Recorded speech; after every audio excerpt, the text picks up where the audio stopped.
走进纽交所，直击华尔街。截至7月14日当周，受到经济数据的鼓舞，美股三大主要股指录得一周强劲涨幅。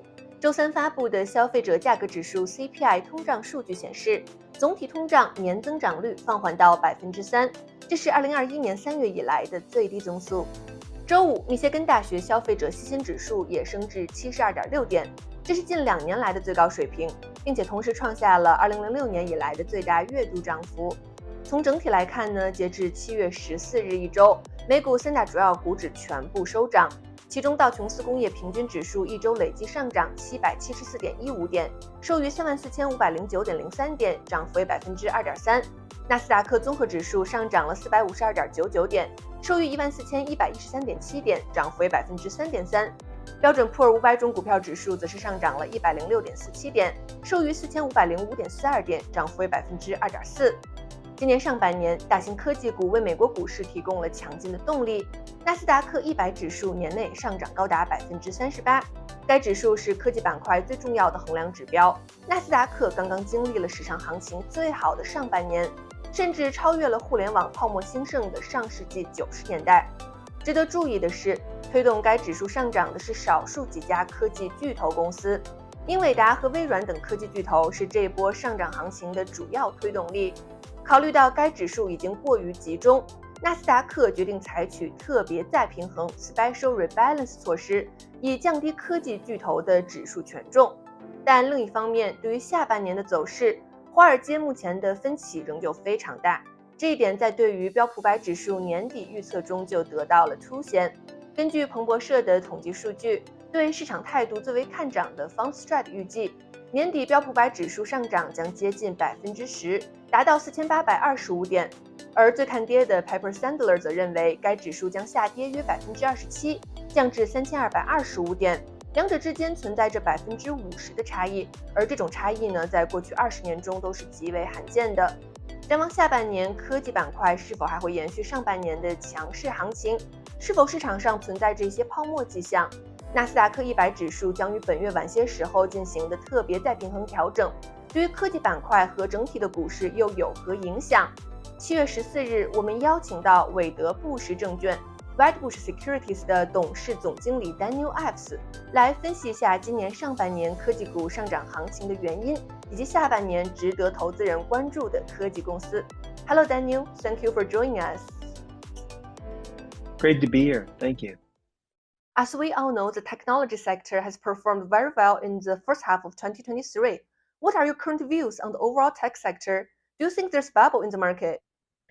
We believe this is really a 1995 moment, the start of the internet. I think this is a transformational tech theme that's not just going to be for this year. We believe over the next decade, $1 trillion of spending that's AI driven. I mean, in our opinion, it's a new tech bull market that has begun.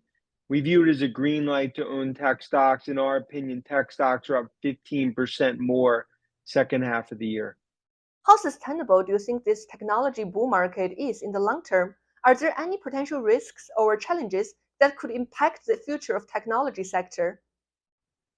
I think if we came into 2023, the New York City cab driver was bearish in tech stocks. I think it was just so many were bearish, and I think viewed that ultimately the macro economy was going to have a hard landing. The Fed was going to have to keep fighting inflation. Instead, it's a Goldilocks backdrop that's happened. That's a risk on for tech stocks.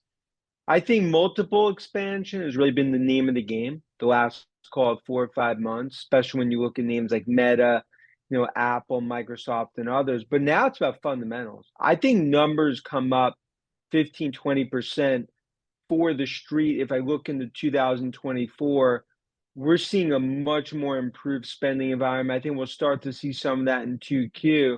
In my opinion, it's a table pounder time for tech. And I believe this is a 1995 moment, not a 1999-2000 bubble moment. If right now it's a 1995 moment, then does this imply the bubble will eventually blow in a couple of years? I mean, look, we believe the party's just beginning in tech. Now, granted, there's always those that will point to valuations that it got over their skis. But when you have $1 trillion of incremental spending, what's probably the biggest transformation of tech in 30 years in terms of AI, it's changing everything. And it's not just about NVIDIA and Microsoft. I think there's going to be a lot of second, third, fourth derivatives across software, across chips. And this is in the US as well as China. I think what we're really seeing, I could tell you, being in Asia for a few weeks in May, we're seeing the AI arms race, not just in the US, but in China and Asia. And I think that is something that is just starting in what we kind of view as a Game of Thrones battle of tech giants.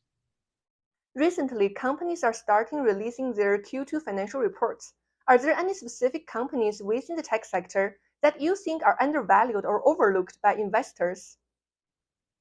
Yeah, in terms of tech giants, when we continue to be super bullish on Microsoft, I look at names like Apple, where they're going to a massive upgrade cycle. Names like Google, I think Amazon is under valued here. But I really think it's some of the areas like in cybersecurity, names like Palo Alto, Zscaler, CrowdStrike. I also think in software, there's names like Oracle and Salesforce.com. I still don't believe that those are being valued appropriately. I think there's a lot of significant upside there as they start to execute.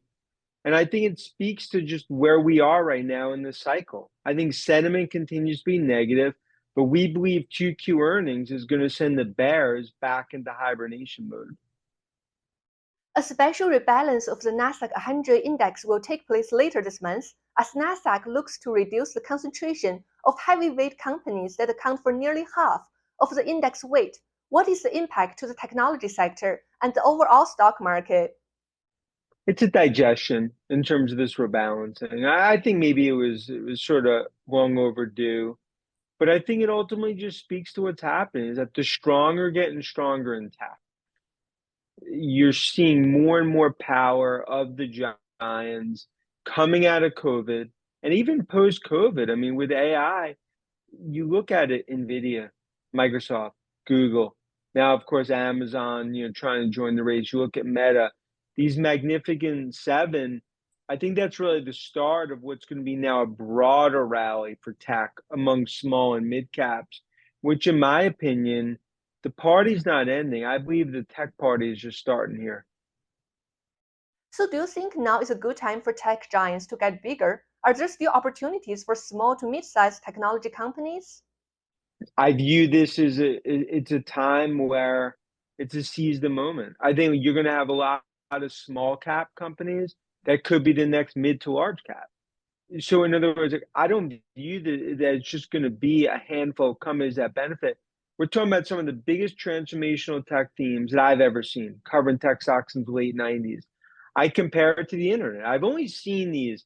It was the 1995 internet and when Apple launched the iPhone in 2007 to what we're seeing parallel in any way to AI.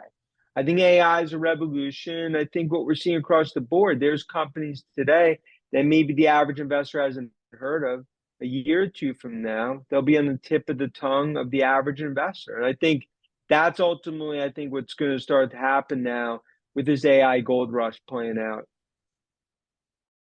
Do you anticipate any significant shifts or rotations within the technology sector in the second half of 2023? Are there specific subsectors that you believe will attract investors' attention and potentially outperform others? Super bullish on chip stocks. I think chips inventory starting to get worked out. Of course, NVIDIA front and center. I look at names like AMD, even Intel, Micron, names that really could start to benefit here from a chip perspective as the supply chain starts to normalize. A lot of those issues that we've seen in the last year have subsided, and I believe chips and software are really going to lead this next area of the rally. And there's names like Oracle, Salesforce, Adobe. These are some of the names I believe sort of lead this next stage. But we could believe ultimately is a NASDAQ 16,000 as we go into next year.